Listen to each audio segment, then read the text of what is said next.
Okay, record. Yes. Good. Thank you again.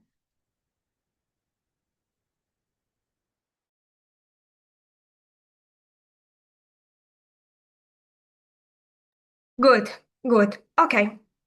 I'll keep my video off because right now I'm a mess. So I'm sorry, guys. So these burial chambers were masterpiece. The circular one, this one, was about 15-meter high and 15-meter in diameter and were constructed on the hillside, showcasing a chamber of almost 36-meter long and considering the corridor. So the emphasis was on the grand scale and complexity of funerary structures. So the entrance was with two half columns and a stone lintel. The lintel is the upper one. You see there's an horizontal one. This is the lintel. So um, the burial chamber, beyond their architectural marvels, uh, held a great significance for like a place of gathering, trade, and rituals. They were almost like godly and very religious.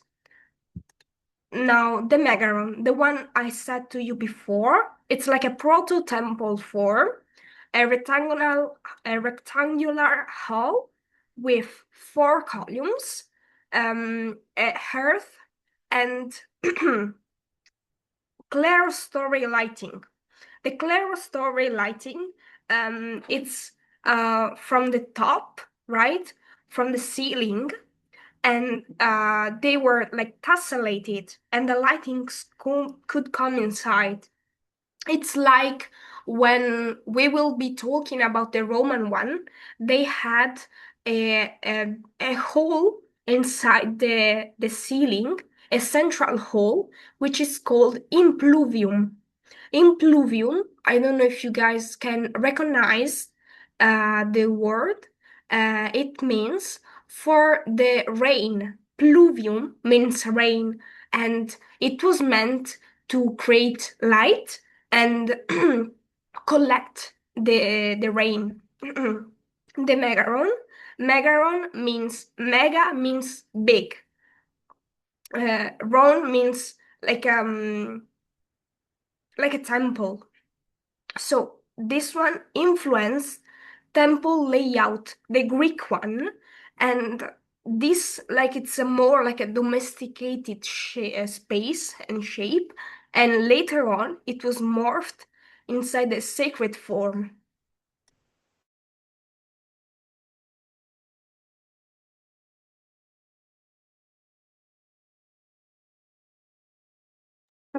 Sorry, guys.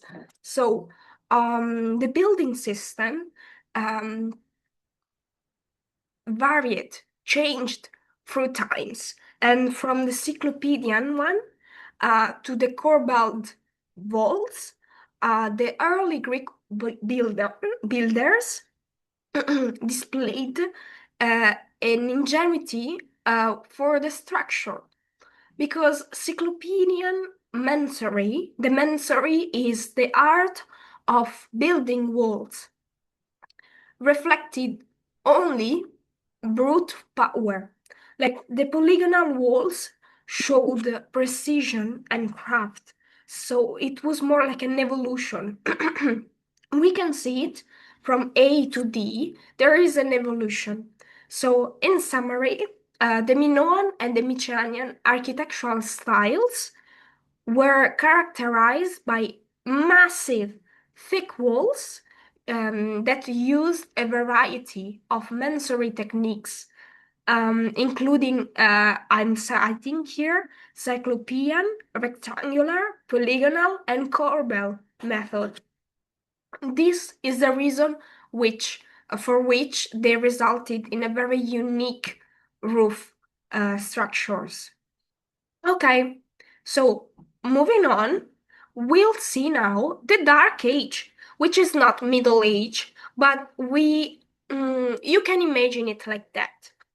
The Dark Ages of the ancient Greece, which were almost overlapping with the Iron Age, they're like a modern day term for the period in Greece, in Greek history that followed the Bronze Age collapse. The Age collapse you have to associate with the Mycenaean civilization, the fall of the Mycenaean civilization, and this and the like the linear B writing system was lost, right? This system, which was very important, was very advanced, was lost, simply lost. And it's, I'm without words, but you can imagine as the Middle Ages, where the writing, um, Uh, can I interrupt? yes, of Sorry to course. interrupt, but Yuri said that she wasn't accepted.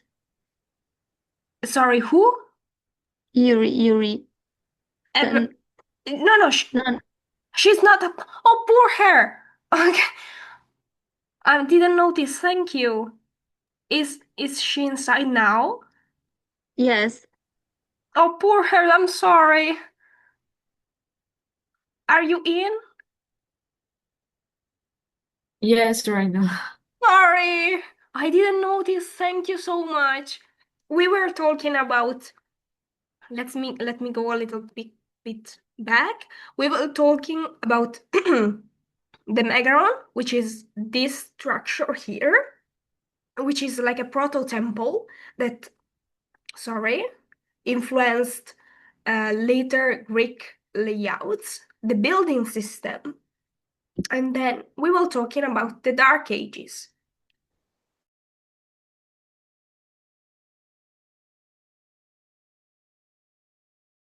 Sorry, guys. So the Dark Ages, the Greek Dark Age can be imagined like the Middle Ages, but followed the Bronze Age collapse when when there when there was the fall of the Mycenaean civilization and the losing of the linear B system, writing system. So mm, we can see here, we'll talk now about the Dorians. The Dorians, you have to associate them with a very military system that brought austerity and order. Their legacy, it was the Doric order in the capital of the columns. We'll see it later. Very simple, very solid, no frills, just just a capital. Their influence spanned for centuries of temple architecture. We'll see it even in the Roman one. So, natural disasters, invasions, trade disruption, the late Bronze Age collapse showed how interconnected system failed. Um, and what survives nowadays? Architecture, stone, and the Dorians one, uh, they are still existing, which is actually a very good indicators. So we can see here um, the Mycenaean civilization and the Minoan raised large palaces in centers, urban centers like Tirnis, Pylos, Mycenae, and the Minoan Knossos, the Crete one, right? That regulated trade and supported scribes who kept accounts and recorded the development. But once there was the Dark Age, that came the Dark Age, and the writing system vanished completely, and the Greek peninsula was invaded by the Dorians. The culture was uprooted, it was rejected. The Dark Age, it's not so dark as we can imagine, but the culture was not at the same level as before.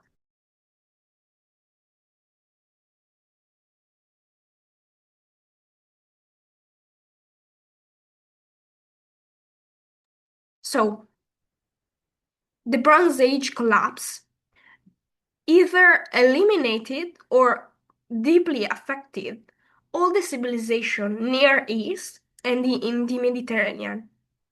But unlike the Hittites, which is another civilization, the Greeks were able to survive the collapse and emerge into a period called Archaic. We'll see it later, which saw the development of an alphabetic script and the rise of city-states of ancient Greece.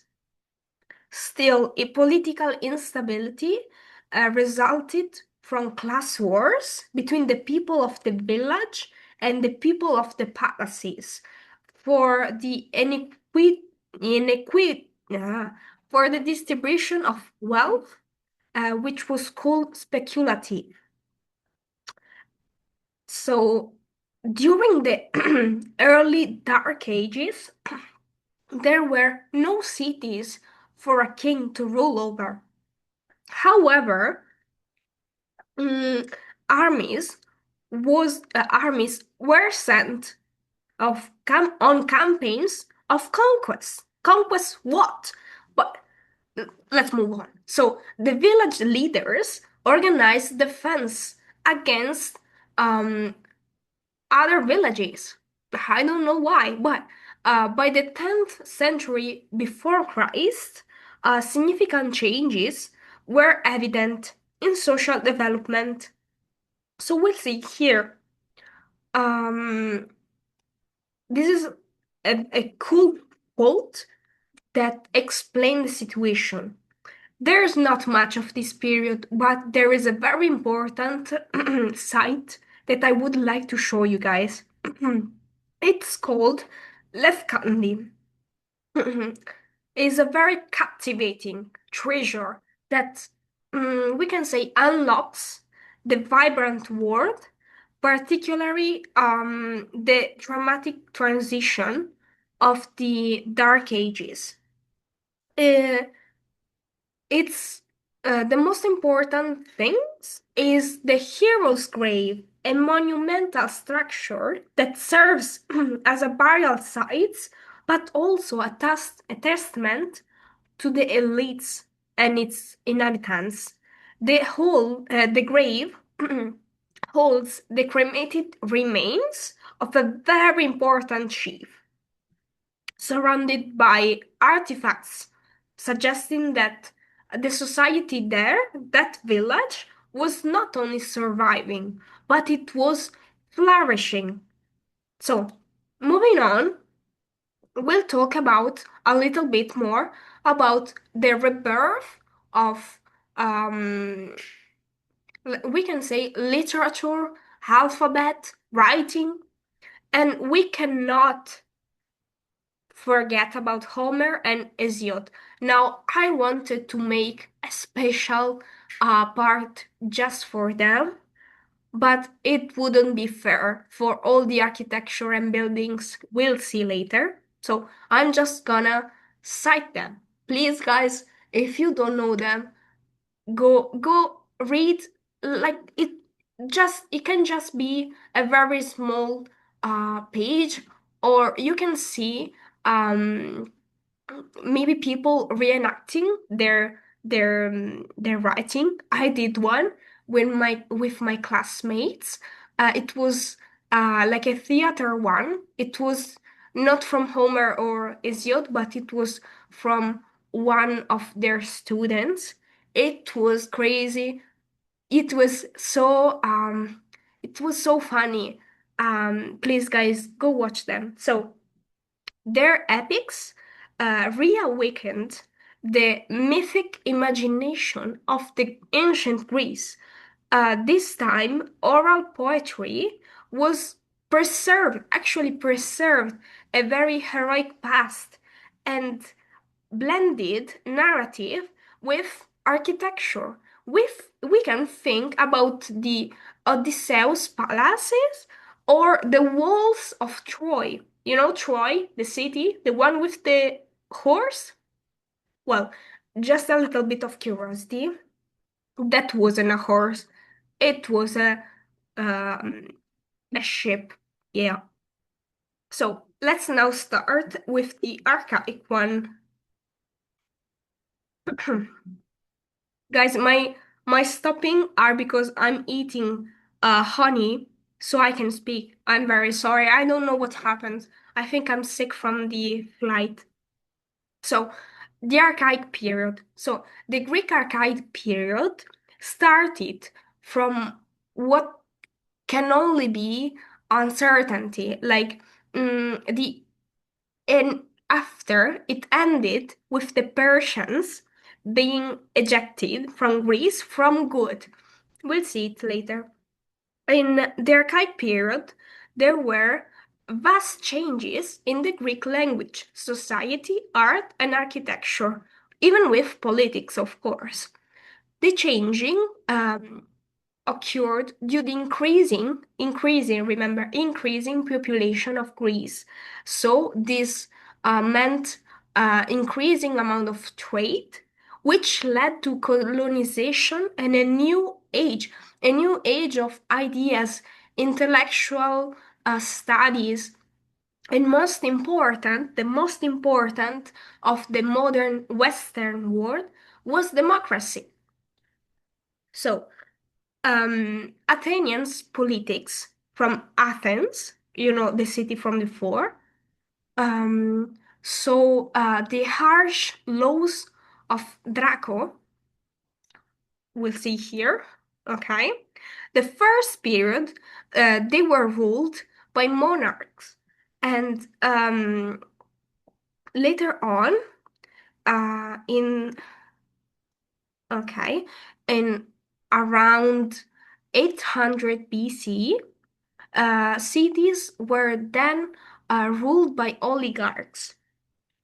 Later on, still, an oligarch means a very small group of people that rule a country, a village. It's like it's not a monarch, it's not a king, it's a group, very small group of people. Yeah, let's move on. So 600 BC, what I was talking about, Draco. The harsh law of Draco emerged. Some very minor offensive could lead to death. That's why it's called like tyrants. Um, and this one, as you can see on the screen, there are four we can say period, we can say political period. Anyway, moving on, around the 500 BC, finally we can see the birth of democracy. We can see the introduction of isonomia. Isonomia means equal law to everybody. Remember, it's still more than 2,000 years ago. And equal laws for everybody, it doesn't mean equal law for everybody. Um, from all the people, you have to remove all the women, of course. And then you have to remove all the slaves because there were slaves. Then, after that, you have to remove all the people, so all the males who didn't work. And after, you have to remove all like the lower peasants. So actually, this isonomia, this equal law, um, took law that applied only for the 2% of the people to like a 5% of the people. So it's not it's not all the people, but it was a great change for that period. Another thing that can be related to this, and it um, broken up the mind and so on. It was the Pan-Hellenic Games. In 776 BCE, the Olympics Games traditionally began with Hercules and Pelops. And there is, of course, the Disney movie at Delphi, the city from before. And these games, Delphi was also the home of the Pythian games, which are similar. And these games, it's not about sports, right? It's a games of music, dance. It was even religious because they were doing it for the gods. They were doing it as a religious things, and it brought up a lot of cultural unity, and it was very important in the political sphere because the democracy, the diplomacy, and um, all the wars from before were stopped just for the Olympics. Or if somebody was on war and there were the Olympics game, they were obligated to stop the war. And it's such a big thing. If you think now, today leaders wouldn't stop for that. So they were more uh, advocating for diplomacy then than now.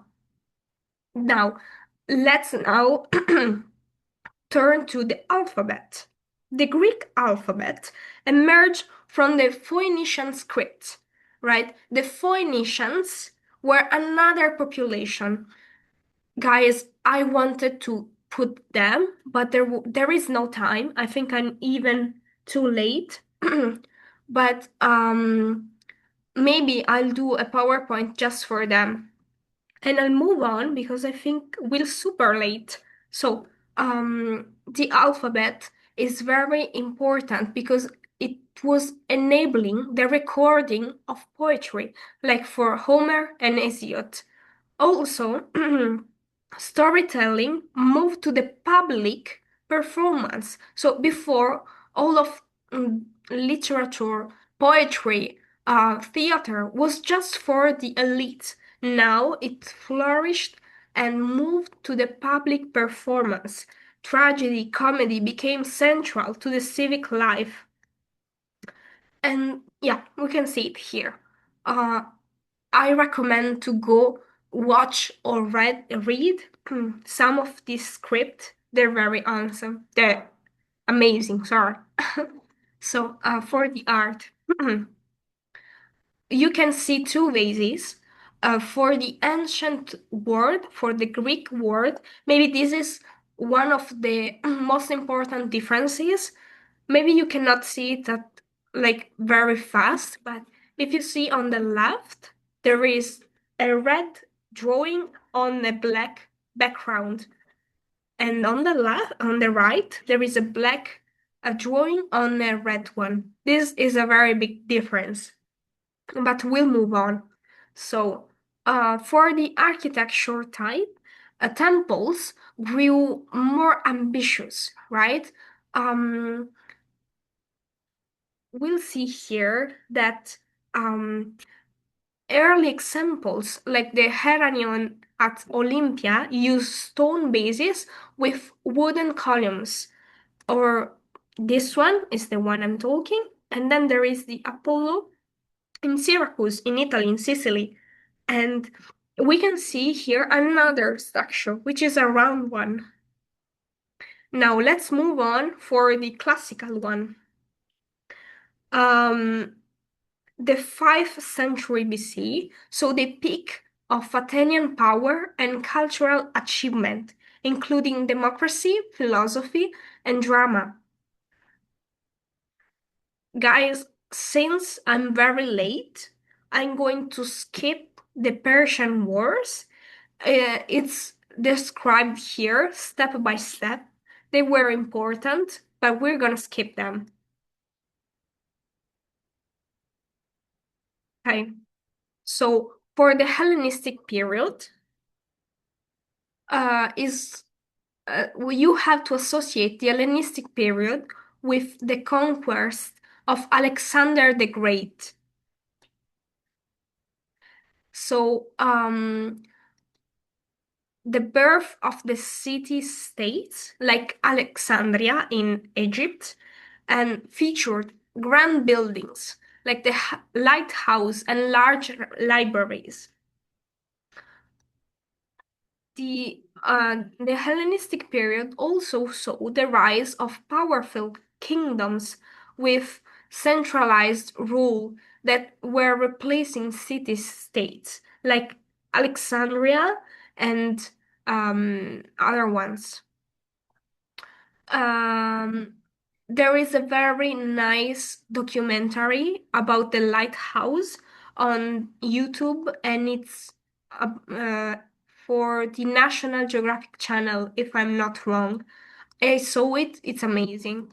So, Alexander the Great, he was born in Macedon after his father's death, Philip II, which was a successor of the Dorians, right? The very militaristic one. He was educated by Aristotle, remember, and went in war, was trained in warfare by Leonidas, which was a very great and famous soldier. So we're gonna skip this. These are the early campaigns, right? At just 18, he began to conquer a um, very broad scenario, and with the battle and the war of Indian campaigns, he actually conquered part of India, right? And his empire was very big. So moving on. In this battle, he was forced to move back. He was forced to retreat, and when he was moving back, he fell ill and died. And his last words were the strongest, which led to the division of its empire to his generals. They were known as the Diadochi.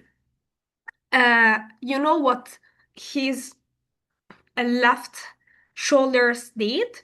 Cassandra. Cassandra was his left shoulder. Um, After he died, after Alexander the Great fell ill and died, this Cassandra killed all of Alexander's family. Yeah, this is very sad. I was when I was reading it, I was deeply raged by this. I see that the call will end in another 10 minutes, so I'll move on and then we'll start again. To resume, these were the three main cluster of architecture with the characteristics. Even if you don't watch the bullet point list, you can even see the differences with the buildings types and characteristics. Moving on, this method of entasis, it's it's used in all of the Greek temples, and it's a key feature of the Doric order. What is the method of entasis?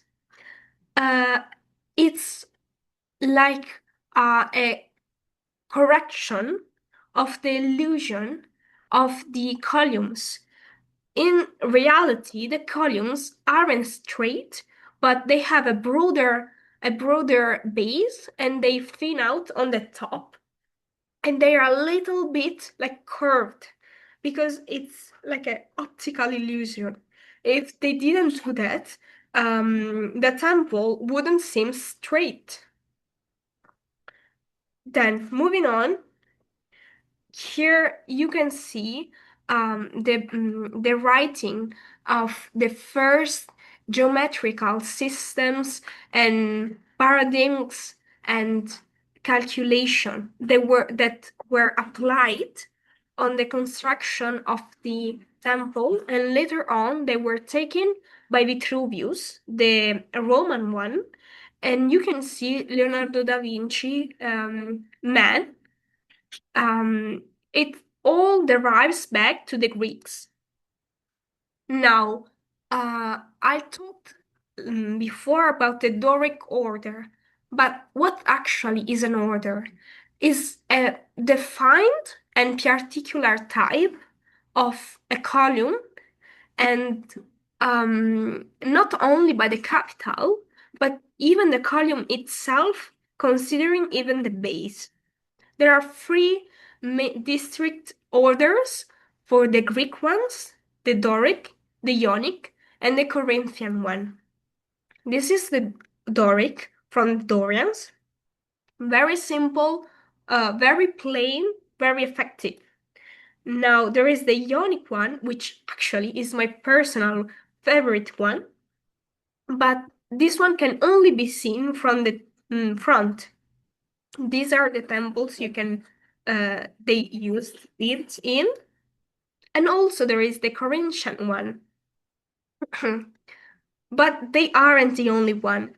This one is an illustration about all the buildings and the capitals and the column styles, complete with the Roman one. Now, for the principles of city planning, Greek city planning emphasize order and functionality using a grid layout called Hippodamian.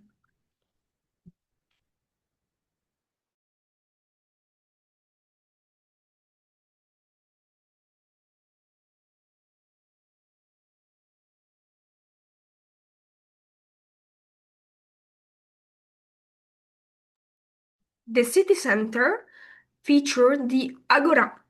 And the agora is, you can see it in the image, is the center of public life.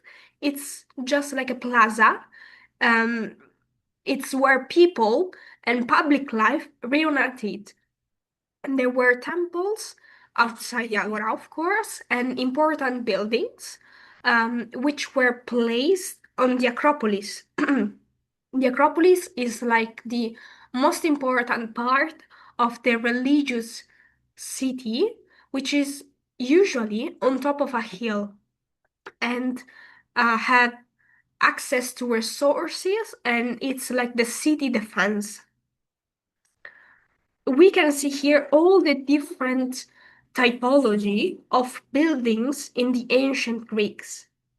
The red one were from the Hellenistic period, the first one, and the other one from the second Hellenistic period.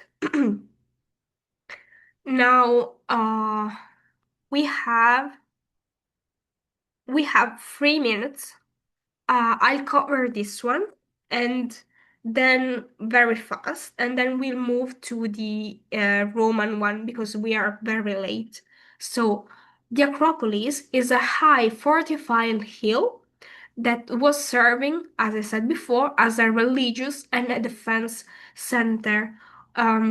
We can quote like the Parthenon in Athens, which as I said, symbolize the city power and cultural identity. Now, the Agora. The Agora was the central public space, serving as a marketplace and gathering area for social, political, and commercial activities. The Stoa. The Stoa is a walkway, a covered walkway with a colonnade, often found lining with the agora. It provided shelter for people to gather, shop, and socialize. Now the temples. This is a very important part. Greek temples were sacred and dedicated to gods and goddesses, designed to house their statues and serve as a place of worship. They had very distinct architectural style, as we said before, not just the columns. They there were literature styles like Doric, Ionic, Corinthian. They were built on elevated sites on the Acropolis to emphasize their importance. We can see in these slides how many variations there are, depending on the shape, on the quantity of the columns, and so on. Now, the Greek theater. This is a very nice thing. The ancient Greek theaters were large, open air, designed for dramatic performances and communal gatherings.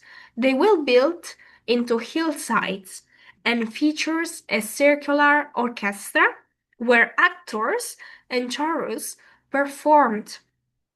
The seating were called theatron for the audience.